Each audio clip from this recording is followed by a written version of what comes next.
नमस्कार, good morning. कैसे हो आप सब? आप सबका मेरे चैनल पे बहुत बहुत स्वागत है। उम्मीद है आप सब बहुत अच्छे होंगे, स्वस्थ होंगे। और सबसे पहले मैं आप सबको हाथ जोड़ के प्रथम नवरात्रा के दिन नवरात्रि की सभी मेरे यूट्यूब फैमिली को, सभी दर्शकों को नवरात्रों की हार्दिक बधाई देना चाहती हूँ। और फिर से हाजिर है आपके लिए एक नई प्रेरणादायक कहानी। तो वीडियो पे बने रहना, वीडियो को ज़्यादा से ज़्यादा शेयर कर देना।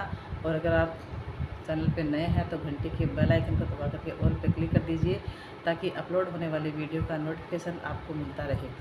तो चलिए शुरू करते हैं आज की कहानी। आज की कहानी का शीर्षक है बगुला भक्त। देखिए, एक वन प्रदेश था और वन के अंदर एक बड़ा सा तालाब था, जिसमें हर प्रकार के जीव जंतु उसके आसपास रहते थे।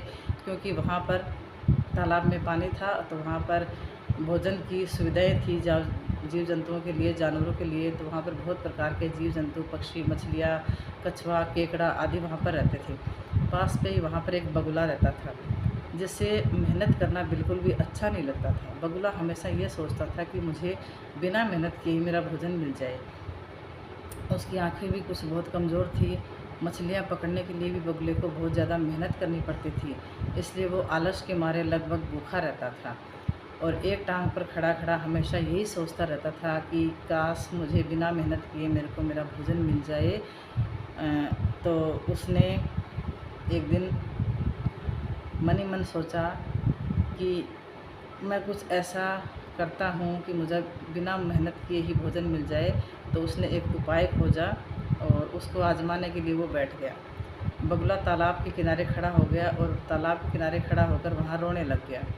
जैसे बगुला रो रहा था तो उसके आंसुओं को देख करके केकड़ा उसके पास आया और आकर पूछने लगा कि मामा, क्या बात है, आप मछलियों का शिकार करने की बजाय आंसू क्यों बहा रहे हैं, आप क्यों रो रहे हैं? तो बगुले ने ज़ोर से हिचकी भरी और रूंधे हुए गले से कहा कि बेटा, मछलियों का शिकार मैंने बहुत कर लिया है, अब मेरी आत्मा भर गई है।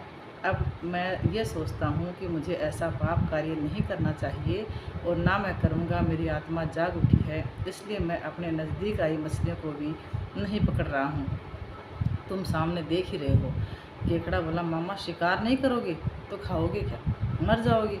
बगुले ने फिर एक और हिचकी भरी और कहा, ऐसे जीवन से तो नष्ट होना ही अच्छा है।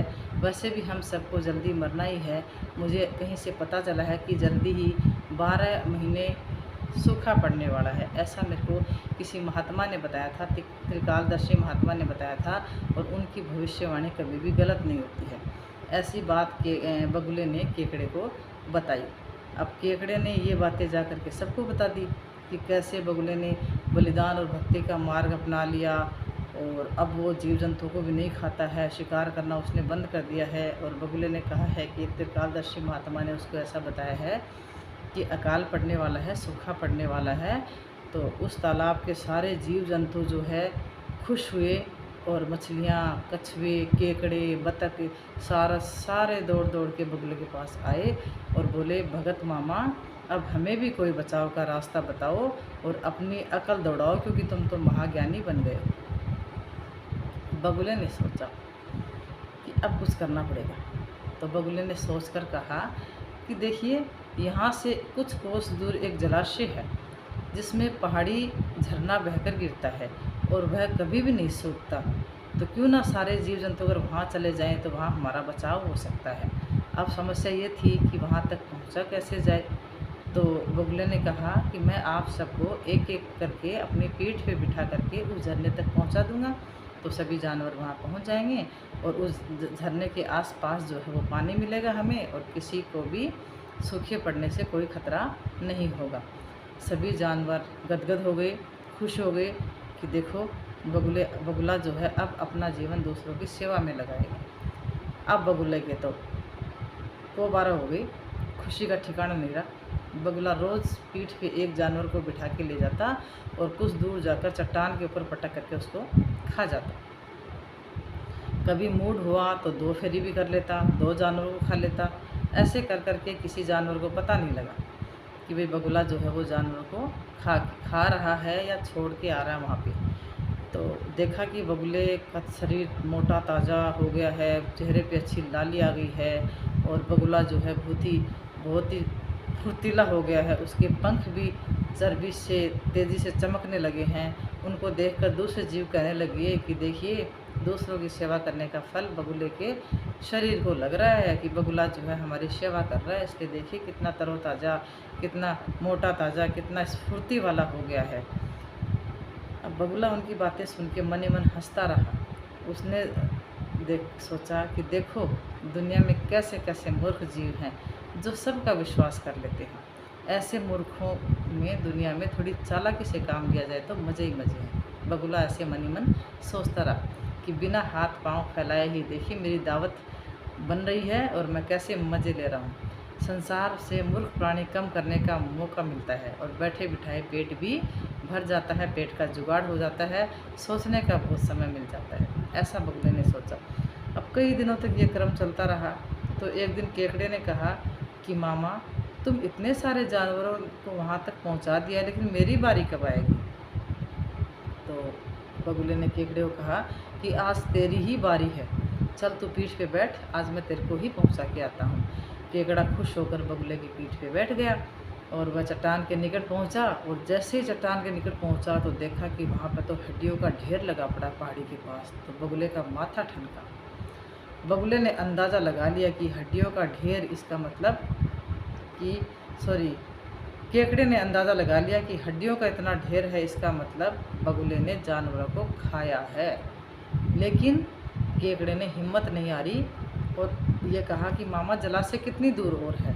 तो बगुला ज़ोर ज़ोर से हंसा और बोला, मूर्ख, यहाँ कोई जलाशय नहीं है। मैं तो एक एक को पीठ पर बिठा कर लाता हूँ और आज यहाँ पे उनको खाता हूँ। आज तेरी बारी है, तू मरेगा मेरे हाथों से। केकड़ा सारी बात समझ गया, थोड़ा सा घबराया, लेकिन उसने हिम्मत नहीं हारी और तुरंत ही उसने अपने पंजों को आगे बढ़ाया और दुष्ट बगुले की गर्दन को दबा दिया और तब तक दबा कर रखा जब तक कि उसके प्राण खेरू नहीं उड़ गए। फिर केकड़ा बगुले भगत का कटा हुआ सिर लेकर तालाब पर लौटा और सारे जीवों को सच्चाई बताई कि कैसे दुष्ट बगुला भगत जो है उनको धोखा देता रहा था। तो साथियों, दोस्तों, इस कहानी से हमें क्या शिक्षा मिलती है? इस कहानी से हमें ये शिक्षा मिलती है कि दूसरों की बातों पर हमें आंख मूंद करके विश्वास नहीं करना चाहिए। पहले वास्तविक परिस्थिति के बारे में जानना चाहिए कि सामने वाला मन गढ़ंत कहानियाँ बना रहा है या हमको लुभाने की कोशिश कर रहा है। और दूसरी शिक्षा ये मिलती है कि जैसे केकड़े ने कठिनाई में हिम्मत नहीं हारी, वैसे ही हमें भी कठिन से कठिन परिस्थिति और मुसीबत में के समय भी अपना आपा नहीं खोना चाहिए, धीरज और बुद्धिमानी से काम लेना चाहिए। यही हमें इस कहानी से शिक्षा मिलती है। तो बगुले भगत की कहानी आपको कैसी लगी? कमेंट बॉक्स में कमेंट करके ज़रूर बताना और वीडियो को ज़्यादा से ज़्यादा लाइक करना, शेयर कर देना, चैनल को सब्सक्राइब करना। Thank you for watching.